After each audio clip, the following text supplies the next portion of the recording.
બસ એ જ ગાંધી પીએમ હાઉસની બહાર જે નાટક કર્યું એના વિરોધમાં અહીંયા આવ્યા છે. પક્ષનું તો કામ જ વિરોધ કરવાનું છે. તો વિપક્ષ કરે તો અલગ વાત, હાથા બનાવીને બીજા આમ નાગરિકને ગેરમાર્ગે દોરવાની શી જરૂર છે? ભાજપ છે નહીં અમે વિરોધ કરે, કોંગ્રેસ અમે વિરોધ કરે, એમને ખોટું કર્યું તો હવે અમે એમને શું કામ એવું કર્યું? એટલે ભાજપ વાળા બેસી રહે પછી. પણ શું કે દરેક વ્યક્તિને મનમાં રાષ્ટ્રવાદ તો જગાડવો જ જોઈએ. જ્યાં આપણને જોવા મળે છે કે આ કોકરોચ નામની ગંદકી જે ન જાણે ક્યાં વિદેશથી આવી છે, કયા ફંડથી આવી છે, કોના માટે આવી છે, એ વિદ્યાર્થીઓ માટે કામ કરે છે કે પોતાના માટે કામ કરે છે? આજે કેટલા લોકો આવ્યા છે? લાખો કરોડો લોકો આવ્યા છે. બરાબર? ક્યાંથી આવ્યા તમે? 10 કોઈ ના માર મુઠ્ઠીથી પડી જાય જવા દો મને સાથે. હા, પેપર લીકથી દરેકને દુઃખ છે, પણ આ વસ્તુ પહેલીવાર નથી બની, અવારનવાર બની છે. સરકારોએ આના વિરુદ્ધ ઘણા કામ પણ કર્યા છે અને સરકારો આ વસ્તુથી સજાગ છે.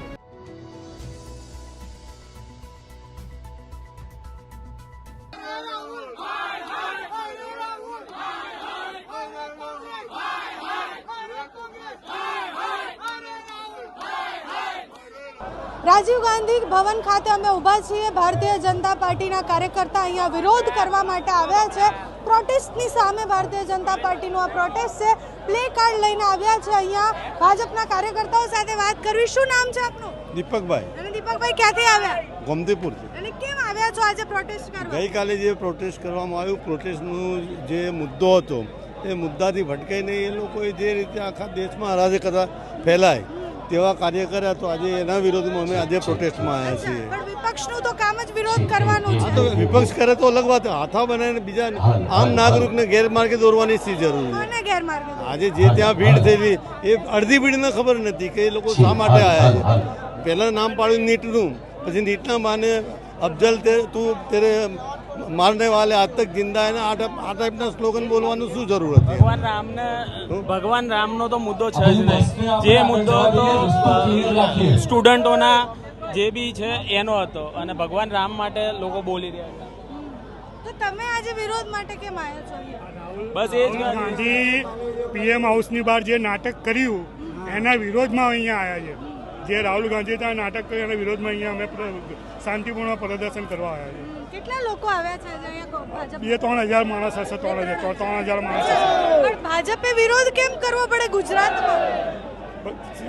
એ રાહુલ ગાંધીએ ત્યાં નાટક કર્યું એના માટે વિરોધ કરીએ છીએ. રાહુલ ગાંધીનો વિરોધ કરે. દરેક જગ્યાએ કરવો પડે તો એ લોકો ઇતનો જવાબ પથ્થરથી મળે. તો તમારું શું કહેવું? રાહુલ ગાંધીએ વિરોધ નહોતો કરવાનો? ના, નહોતું કરવાનું. ના, એ ખોટો સાથ હાલે છે એમ. આ યુવાનો પણ છે જે જય શ્રી રામના નારા લગાવી રહ્યા છે. એ લોકો સાથે વાત કરીએ.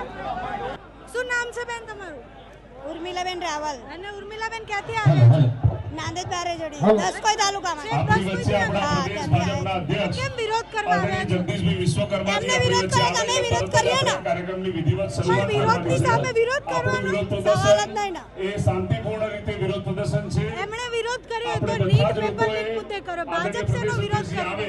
એ પછી આપણે આ કોંગ્રેસની અમે. પ્રદર્શનની આપણે શરૂઆત કરવાની છે. ભાજપ છે નહીં અમે વિરોધ કરે, કોંગ્રેસ અમે વિરોધ કરે. શેનો વિરોધ? એ તમામ લોકોએ છૂટા શેનો વિરોધ કરવાનો હોય? આપણે આપણો દેશની અમે પેલું કરે છે એના હિસાબે. પ્લેકાર્ડ હાથમાં રાખી અને રાહુલ ગાંધીને આપણે કરવાનું છે. કાલે રાહુલ ગાંધીને જે રીતના પોલીસ ઉઠાઈને ગયા એનામાં કોંગ્રેસ પણ વિરોધ કરે છે કે રાહુલ ગાંધી જાતે આ ખોટું કર્યું. એમને ખોટું કર્યું તો હવે અમે એમને શું કામ એવું કર્યું? એટલે ભાજપ વાળા બેસી રહે પછી. પણ શું કર્યું રાહુલ ગાંધી? એમ તમે આટલો બધો પ્રચાર કરો છો, તમે આ ના પ્રચાર નહીં કરતી, પૂછો છો. આ પૂછો છો એટલે તમને ખબર જ હોય ને શું કર્યું એ. એટલે ના મારે તો જાણવું છે કે ભાજપ શેનો વિરોધ? એમના અત્યાચાર વિશે. આજે કેટલા લોકો આવ્યા છે અહીંયા? લાખો કરોડો લોકો આવ્યા છે. બરાબર? ક્યાંથી આવ્યા તમે? 10 કોઈ થી? ના, માર મુઠ્ઠીથી પડી જાય જવા દો મને સાથે. અહીંયા બધા બહુ બધા મહિલાઓ અને યુવાનો ને બધા આવ્યા છે. એ લોકો સાથે વાત કરવાનો પ્રયત્ન કરીશું કે એક્ઝેક્ટલી વિરોધ કઈ બાબતનો છે, શું કરવા માંગે છે. શું નામ છે ભાઈ તમારું? મારું નામ નરેન્દ્રભાઈ પારેખ છે. નરેન્દ્રભાઈ ક્યાંથી આવ્યા? હું વેજલપુર વિધાનસભાના સરખેજ વોર્ડનો કાર્યકર્તા છું. સરખેજથી કેટલા લોકો આવ્યા છે? સરખેજથી આખી વોર્ડની ટીમ આવી છે અને દરેક કાર્યકર્તાઓની ટીમ છે, દરેક મોરચાઓની ટીમ છે, શહેરની ગુસ્સો ટીમ કેમ છે કોંગ્રેસ સામે આજે ને અહીંયા આવ્યા છો તો? બેન, આમાં એવું છે કે દરેક વ્યક્તિને મનમાં રાષ્ટ્રવાદ તો જગાડવો જ જોઈએ. જ્યાં આપણને જોવા મળે છે કે આ કોકરોચ નામની ગંદકી જે ન જાણે ક્યાં વિદેશથી આવી છે, કયા ફંડથી આવી છે, કોના માટે આવી છે, એ વિદ્યાર્થીઓ માટે કામ કરે છે કે પોતાના માટે કામ કરે છે કે પછી જોર્જ સોરોસ માટે કામ કરે છે. દેશની જનતા એમને જાણી ચૂકી છે અને સમજી ચૂકી છે કે એમના મનની ભાવના શું છે. હા, પેપર લીકથી દરેકને દુઃખ છે, પણ આ વસ્તુ પહેલીવાર નથી બની, અવારનવાર બની છે. સરકારોએ આના વિરુદ્ધ ઘણા કામ પણ કર્યા છે અને સરકારો આ વસ્તુથી સજાગ છે. આજે ભારતીય જનતા પાર્ટી બી આ વસ્તુને બહુ ગંભીરતાથી લીધી છે. આજે અમારા બી દીકરા, અમારા બી માનો કે સગા સંબંધીના દીકરાઓએ નીટની પરીક્ષા આપી છે અને દુઃખ અમને પણ છે અને અમે પણ પક્ષમાં છીએ કે આ વસ્તુનું ગંભીરતાથી ખૂબ ધ્યાન આપીને આના જે બી દોષીઓ છે એમને સજા મળવી જોઈએ. પણ બેન, એનો કહેવાનો અર્થ એવો નથી કે તમે સરકારની વિરુદ્ધ આજે રામના વિરુદ્ધ રામજીના વિરુદ્ધ તમે નારા લગાવો, તમે દેશનું જે છે એનું અહિત બોલો, અથવા તો ત્યાં આગળ પાકિસ્તાનને સમર્થન કરનારા લોકો ત્યાં આગળ આવે, અરુંધતી રોય જેવા ત્યાં આગળ લોકો આવે અને એમ કહેવાય કે અલગ કાશ્મીરનું માંગણી મૂકનારા લોકો આજે ત્યાં આગળ સમર્થનમાં ઊભા રહી ગયા છે. તો આ બેન એક પ્રકારનું કોઈ આંદોલન નથી, આ એક પ્રકારનો સીધો દેશદ્રોહ છે. એવું નહીં, ભાજપને શું વાંધો પડ્યો, કોંગ્રેસે વિરોધ કર્યો એનાથી? એ ભાજપના નેતા અહીંયા રાજીવ ગાંધી ભવન આવ્યા, મુદ્દો શું વિરોધનો ભાજપનો? બેન, વિરોધનો મુદ્દો એ છે અને આ વસ્તુ એક તર્કની પણ છે કે આજે કોકરોચ જનતા પાર્ટી એ જ્યાંથી જેના ફંડથી ને ગમે તે પ્રકારે આવી એ તપાસનો વિષય છે. પણ અત્યાર સુધી લગભગ છેલ્લા 20-30 દિવસથી ત્યાં આગળ આ ધરણા અને બધું ચાલુ છે.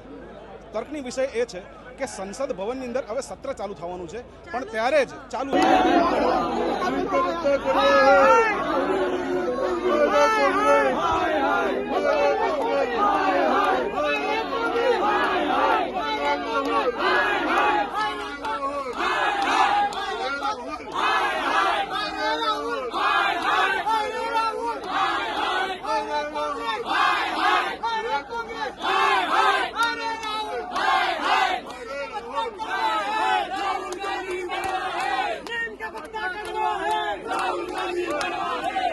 नरेंद्र मोदी आप आगे बढ़ो।